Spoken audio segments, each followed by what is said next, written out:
いつもご視聴ありがとうございます。今回は号外でクリエイターズマンスセミファイナリスト特集第2グループ版をお送りします。第2グループのセミファイナリストの皆さんおめでとうございます。前回と同様に直接連絡が取れた方だけになりますが、セミファイナリストの皆さんにご覧のような内容を取材させていただきました。11月15日の0時から投票が始まる第2グループの靴はご覧の通りです。実力者が勢ぞろいの注目の回となっています。今回も個性的な作品ばかりですし、それぞれのクリエイターさんが作品に込めた思いを聞くとね、余計に迷ってしまうかもしれませんが、皆さんの一押しのクリエイターさんを見つけるお手伝いになればと思っています。画像の上の段から順にご紹介させていただきます。まず一つ目はタイタンスランボ7さんの作品マイジャーニーです。オーストラリアのクリエイターさんです。Hi Titan, thank you for your message. Congratulations. セミファイナリストに選出おめでとうございます。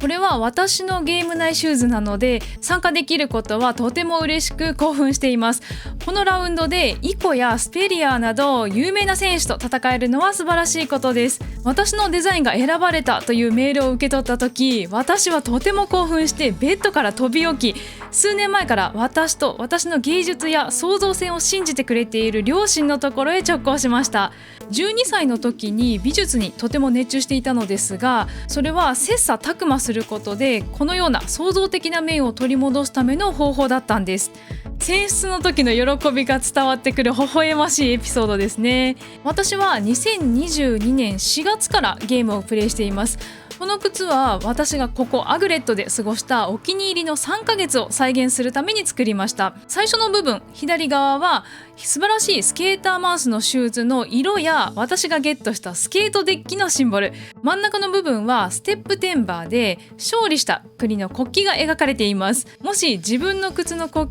旗を靴につけたいのであればこの靴を買ってみてはいかがでしょうか。そして3つ目の部分はスプークトゥーバーと呼んでいます。この月は月間最優秀メンバーになることができました。正直なところこれはこの月の私の最大の功績の一つです。私のアグレットの時間は全てこの靴に集約されています。このサーバーにいる女の子の代表としてぜひ応援のために靴をゲットしてください。女子のパワー、最高の靴がこのラウンドを勝ち取ることができますように、ぜひ投票をお願いします。タイタンさんの思い出がギュッと詰まっている靴になっていますね。この宣伝ポスターもお友達が作ってくれたものですかね。素敵なのでこちらを紹介させてもらいました。このポスターなどを含め各クリエイターさんの宣伝や応援はディスコードサーバー上で専用のチャンネルが設けられています。ここを見ているのも結構楽しいのでね、ぜひ覗いてみてください。他の作品も紹介できるのですが、アグレットのものだけにしておきたいんです。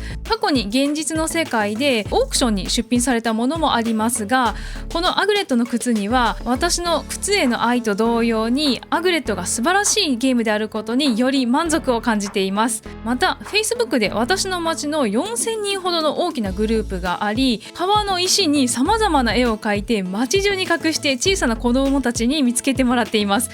私の町で始めたことですが、今では州内各地に広がっています。これも過去の大きな実績ですが、そこでは私は昔の有名人みたいなものです。これも素敵なエピソードですよね。これまでアグレット以外での実績を積んできたタイタンさんがこれからアグレットの靴でどんな表現をしていってくれるのかとても楽しみにしています。では次の靴のご紹介です。2つ目はイコイコさんの作品クレイジーキャブです。はい、イコ Thank you for your message. Congratulations. セミファイナリストに選出おめでとうございます。アグレットコミュニティで最も長く活動しているデザイナーとして2022年のクリエイターズマンスのセミファイナリストに選ばれたのは大変光栄なことです。この功績により私はこれまでの全てのデザインコンペティションに参加した唯一のプレイヤーになることができました。ということで彼はアグレットコミュニティで屈指の実力クリエイターです。私のクレイジーキャブシューズはレトロゲームを代表するクレイジータクシーにインスパイアされたものです。ゲーム内で唯一現存するカーシューズということで車好きには見逃せない一品です。私のクレイジーキャブは黄色なので周りより目立ちますし、棚に彩りを添えてくれます。クレイジータクシーはセガのゲームなんですね。これはレトロですね。味があっていいテーマですね。私は品質とディテールにこだわり、スニーカーをデザインする際には一つ一つに多くの労力をかけています。なぜなら私の考えでは、靴は単なる靴である必要はなく、意味を持ち物語を語るものでなければならないからです。私のスニーカーはどれも価値が長持ちしますから、もし単に投資用として選ぶとしても、いつだって以降を選べば安心ですよ。私を応援してくださる方はアグレットショップでクレイジーキャブをできるだけたくさん買ってください。それはとても意味のあることだと思います。イコさんの靴で私もすでに持っているものがありました。このフラミンゴ、この靴もクレイジーキャブも本当に細かいところまでこだわりが見えますし、イコさんが言う通り単なる靴の域を超えていますよね。クレイジーキャブはロゴがハンドルになっていたり、サイドミラーがついていたり、排気の煙も表現されていますね。タクシー代が大変なことになっていてちょっと心配ですが、まさに実力者にふさわしい洗練されたデザインです。イコさんがこれからもデザインコンペの参加記録をどんどん更新していってくれることを期待しています。では次の靴に移りましょう。3つ目はカーバンスさんの作品ハザードです。カーバンスさんとはうまく連絡が取れなくて申し訳ありませんが、作品のみのご紹介になります。デザインの構想の欄には、多くの携帯に見られる核のハザードにインスパイアされたとあります。核やハザードマークを連想させる黄色や緑のカラーがベースになっています。靴に積み込まれているのは核弾頭でしょうかね。核廃棄物はなんか少し漏れ出しているようにも見えますし、まさにハザードを表している感じですね。この放射性物質の光の表現がすごいですよね。真ん中の防護服を着た人物は何に手を振っているんでしょうか。想像をかきたてられるメッセージ性の強い作品となっています。カーバンスさんの今後の作品もとても楽しみにしています。では次に4つ目と6つ目の靴について、こちらは作者の方がわからなかったのですが、それぞれリサイクル、ポリューションという作品です。リサイクルの方はリサイクルマークをシンボルとして、背景やソールは綺麗な山や海の絵画のような作品ですね。そしてお気づきでしょうか、このロッチのロゴが地球になっています。靴全体でまさに地球そのものを表現したような美しい靴です。ポリューションについては日本語で言うと汚染や公害といった意味ですね。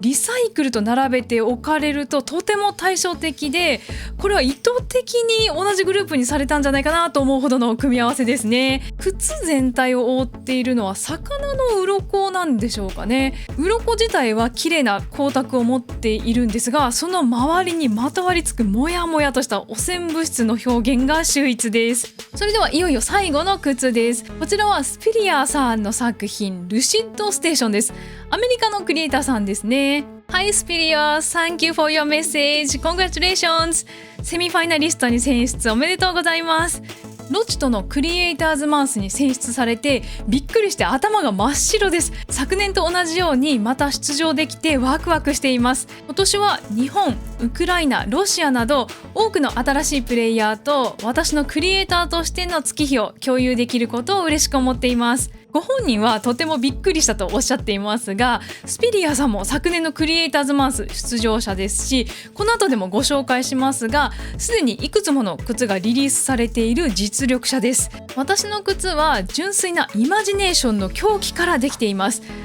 ソールのつま先には半透明のタンと一緒に半透明のパーツが見えます。つま先にはピザが垂れていて、かかとには切れた船の回線があしらわれています。ロッチのロゴには粉々になった水槽、靴紐には宇宙食を食べようとするタコが描かれています。これらはすべてスニーカーの底にあるバッテリーで作動します。イマジネーションの泉のような作品ですよね。この液体にしてもピザにしても外に溢れ出ていますし、タコの足や切れた回線も外に飛び出していくような本当に躍動感のあるデザインです。靴の名前ルシッドステーションのルシッドとは透明なという意味です。透明な基地といったところでしょうか。私は以前にもウォーキングデッド、フィジーベアやバノッコリーをデザインしていて、最新作がロッチ7のルシッドステーションとなります。何でも作りますし、ご要望があれば GA でデザインもお引き受けしています。無料のものもありますよ。とにかくあなたのチャンネルで私を紹介してくれてありがとうございます。皆さん私の靴を買ってくださいね。この靴たちは見覚えがある方も多いんじゃないでしょうか。今までにもいろんなデザインがリリースされていますが、作品の幅が広いクリエイターさんですね。スピリアさんのあふれるような想像力で今後もどんな靴が生まれていくのか楽しみにしています。さて今回もセミファイナル作品とコメントをお寄せいただいたクリエイターさんのご紹介でしたが、いかがでしたでしょうか。今回ご紹介させてもらった第2グループは皆さん熱心に自分の靴をアピールしていて、それを応援している方たちも一緒になって白熱しているんですが、同時に皆さん本当にお互いリスペクトし合っていて、見ていてとても気持ちの良いコンペとなっています。スポーツマンシップならぬクリエイターシップにのっとった爽やかなコンペになると思います。それぞれのクリエイターさんに皆さんもどうぞ応援をよろしくお願いいたします。最新の宣伝や応援情報はぜひ先ほどご紹介したディスコードのクリエイターズマンスプロモーションのチャンネルからご覧ください。次回以降もグループ組が分かり次第号外を出していく予定ですのでお楽しみに。このチャンネルでは今後もアグレットの情報を発信していきます。ぜひ一緒にアグレット習慣を続けていきましょう。それでは最後までご視聴ありがとうございました。イコさんとスピリアさんが以前にデザインされた靴、フラミンゴとバノッコリー履いてみました。どっちも可愛いでしょう。さあセミファイナル第2グループの応援も盛り上がっていきましょう。